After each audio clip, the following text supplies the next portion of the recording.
Hello there everyone, it's Hasme here with the third episode of our Prepare for Launch series for Ni no Kuni Crossworlds. We already talked about character tier list, alts, re-rolling. Today it's finally time to talk about the familiars available at launch and put them into a tier list. But before we start, another quick reminder to join the official Discord that you can find a link for in the description to help us reach a community milestone to get rewards for everyone, while also securing additional free rewards for yourself. But let's begin. Similarly, like with the character tier lists, there's a few around for familiars too, but most of them are the current up-to-date tier list from Korea or Japan, and like 60% of those familiars will not be available for us on launch, so it's really hard to follow them properly. This tier list is based on what we know from Asian launch and the familiars that are at least confirmed through the sponsored global streams, and are likely going to be the familiars available to us on launch. Since 4-star familiars and the super rare background familiars are the most important to long-term progression, I'll be talking only about them, especially as 2 and 3-star familiars are technically just weaker versions of them most of the time. There are several ways to measure familiar strength. This tier list I based on long-term progression and worth. Some familiars will be a bit stronger on launch, but there will be a few exceptional familiars which will stay relevant and even get more powerful as new familiars will be introduced in the game, and will combo amazingly with them. So this tier list is based around my impression and research on which familiars are worth investing into more long-term. The way I would recommend reading this screen is SS tier are the familiars that will have strong synergy and combo with either already existing or upcoming familiars, or simply have so powerful passives that they remain top tier for at least the coming year. S tier are powerful familiars with unique passive abilities that are strong alone but might get outclassed later on by newly added familiars. And A tier are basically the fill-in familiars in my opinion that are still worth upgrading if you have no one else, but are rather temporary parts of your team until you can somehow get the better ones. If the game will follow similar content release as in Japan, then likely these are also some of the upcoming familiars that are top tier and are worth keeping an eye on, but we'll need more information on this topic to be sure. Enough to know that the Fire Dragon will combo amazingly with Mite, the Cat will be great with Sparkee or Electric Fish, and the other familiars will be top tier on their own, such as Enu the Panther reducing enemy player healing for example. I'll be going through the quick explanation on my reasoning and also share my thoughts on some of them in elemental order. First are fire familiars. I'll always proceed from left to right. In this case, it's Mite, Shrimpaler, and Lahva. Mite is a standard 4-star DPS familiar with a powerful attacking ability, and the passive that also increases all fire damage for your character and familiars. What makes Mite exceptional is his burn debuff that his ability will 100% apply to enemies. This debuff will deal 100% of his power and damage for 5 seconds, and I believe increases all fire damage taken by the enemy, though this is not 100% confirmed through translations. While I believe that information is correct though, even if it wasn't, he combos with the upcoming Kona Dragon Familiar I showed earlier, and Kona will deal 15% increased damage against burning targets, making them a top tier fire familiar combo.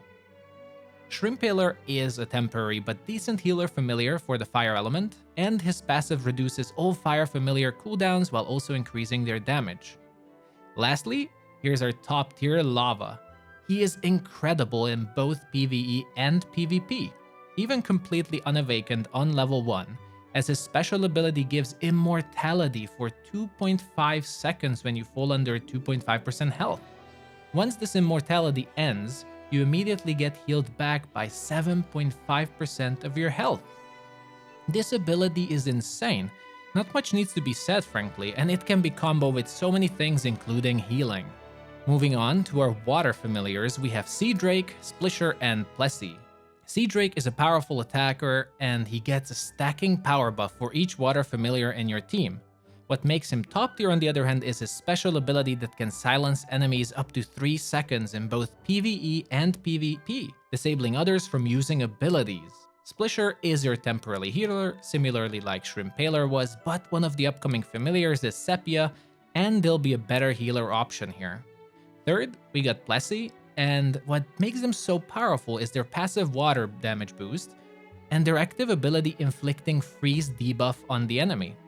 Exactly like Mite, they are the water version of them. It will increase water damage on the enemy and will also combo with a future incoming attack familiar. In fact, you can see the pattern that each element has a familiar with status effect combo. For Earth Element, there's Sui, Oroboros, and Disbeleaf.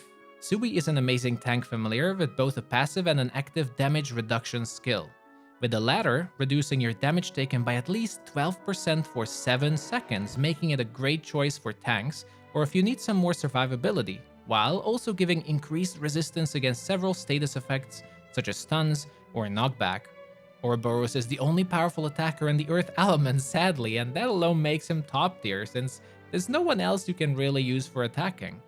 But he's also your status effect familiar, and he inflicts poison that will combo amazingly with the Cactus familiar. But Cactus is the newest familiar on the Asian servers, so that's likely very far away for us. Lastly, Disbeleaf is our healer for Wood Element, but since generally the Wood familiars are quite weak on launch, Disbeleaf is actually a core familiar worth taking, and they also have a valuable Dispel against the freeze debuff, while giving cooldown reduction to both you and your familiars. Dark Element is a bit more crowded. I'll start from left again.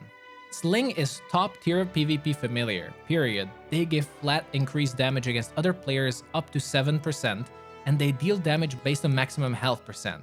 They are still top tier in Asia. Hobgoblin is a powerful familiar, especially for classes that focus around critical strikes, such as the Witch, as Hobgoblin reduces enemy critical resistances by 10%.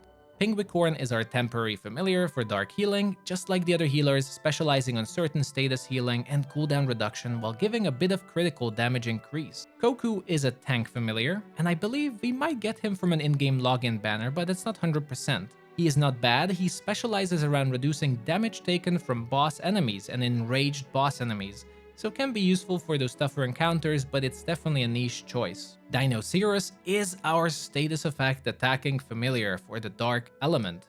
He is strong and causes the erosion debuff that will combo with a powerful upcoming PvP familiar that is a top tier PvP pet. Lastly, Rimu is another fantastic PvP pet that reduces incoming damage from enemy players and disables their familiars. Definitely top tier PvP familiar. And for our final section, the light familiars. This is also a bit crowded. Bunnybot is a powerful hybrid familiar. They give a health barrier while also giving valuable status resistances, and they increase damage against stunned enemies. They also gain attack power the more light familiars you have, but I would say they will be replaced by the light cat familiar in usefulness. Flutterby is a powerful utility familiar that can give 20% movement speed buff and additional boosts to dodging and evasion. But it's a great choice for characters that can utilize that movement speed, such as a rogue for kiting. Sparkee is top tier simply because he has a stun and flash status effect inflicting active ability. The stun alone would make them powerful, but the earlier mentioned upcoming cat familiar will also deal increased damage against enemies under the flash status effect. Unfortunately, I don't have a clue about the crab's name, but they're a fantastic choice of a familiar for engineers.